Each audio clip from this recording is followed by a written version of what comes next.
안녕하세요. 김경숙의 부동산 TV 김경숙입니다. 6.17 부동산 규제 정책을 발표를 했었는데 제가 그 부분을 간단하게 영상을 올려드렸었습니다. 법인에 대한 규제에 대해서도 제가 간단하게 영상을 또 올렸었고요. 오늘은 대출에 관련된 내용으로만 간추려서 설명을 해보려고 합니다. 첫째, 주택담보대출에 관련된 내용인데요. 예전에는 규제 지역에 따라서 주택담보대출이 되는지 안 되는지 달라졌었는데 주택자, 1주택자까지도 이런 규제가 들어가는데요.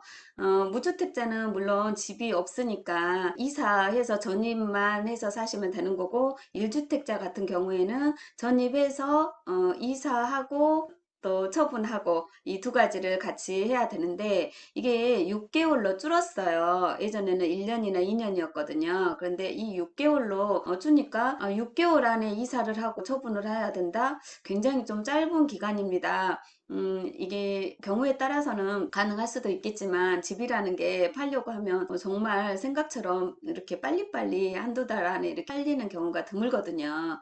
그래서 6개월 안에 이사하고 처분하고 이래야 된다는 거는 좀 굉장히 어렵기 때문에 주택담보대출을 받기가 굉장히 어렵다고 볼 수 있습니다. 두 번째, 보금자리론 대출입니다. 보금자리론 대출이 예전에는 이사해서 살아야 되는 전입 의무가 없었어요. 그런데 이제는 3개월 내에 전입을 하고 1년 이상 거주해야 되는 의무 기간까지 있습니다. 3개월 전입과 1년 거주를 하지 않게 되면 회수를 당합니다. 그래서 3개월 안에 이사를 하고 이런 것도 아까 6개월도 짧은 기간이라고 말씀드렸는데 3개월은 굉장히 짧은 기간이죠. 뭐 무주택자 같은 경우는 조금 더 수월할 수 있겠지만요. 그리고 세 번째, 전세자금 대출에 관련된 내용인데요.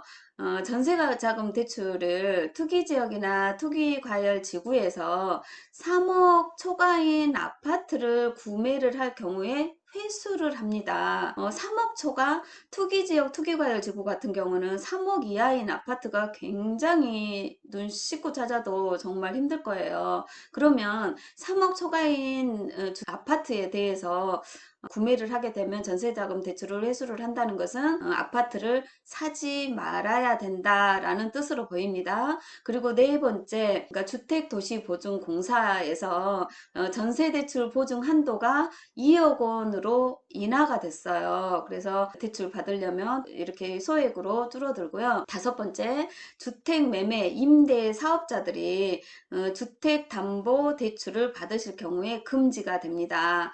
예전에는 지역에 따라 달랐었는데 이제는 모든 지역에 다 해당이 됩니다. 주택 매매 임대업 사업하시는 분들은 주택담보대출을 받을 수 없다고 보시면 되세요. 시설자금이나 운전자금, 그러니까 주택을 이용해서 다른 용도로 쓰는 경우들 있죠. 이런 경우에도 대출이 안 됩니다.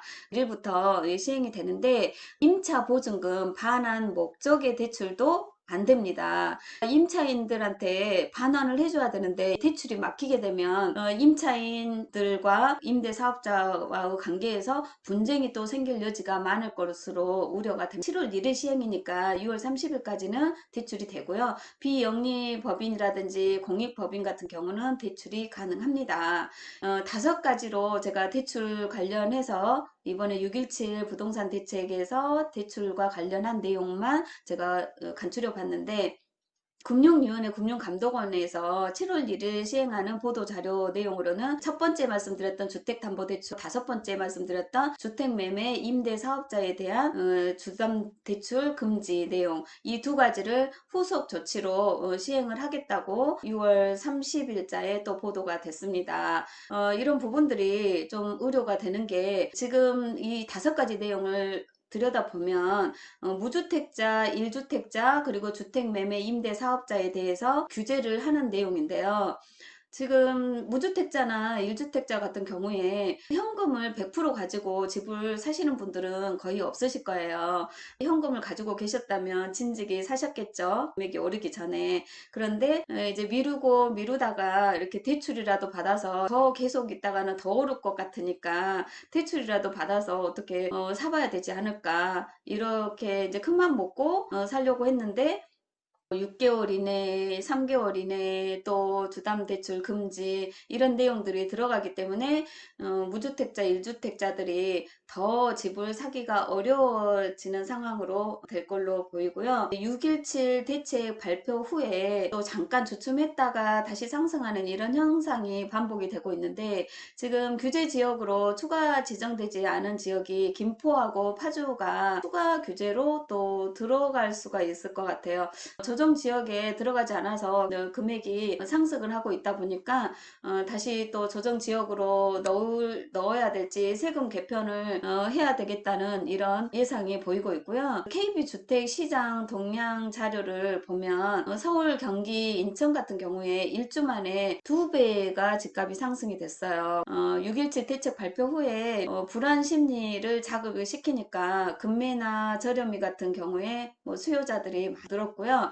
부동산 가격이 이렇게 비정상적으로 상승이 되니까 실수요자들을 보호해야 되지 않을까. 실수요자들이 무주택자, 1주택자들이 피해를 많이 보게 되는 경우들이 우려가 돼서 6.17 대책 보완책이 나오게 될 것 같고요. 또 6.17 보완책 대책이 나와야 될 것 같습니다. 사실 서민들을 보호한다는 정책인데 서민들에게 피해가 가면 안 되죠. 그래서 이런 부분들이 많이 염려가 되고, 분양 계약을 마친 경우에도 소급 적용이 돼서 잔금 대출이 또 제한이 되기 때문에 이런 부분도 지금 말썽이 많이 나오고 있습니다. 이런 부분들이 빠른 시일 내에 보완 대책이 나와서 해결이 잘 됐으면 좋겠습니다. 또 좋은 내용으로 찾아뵙겠습니다. 감사합니다.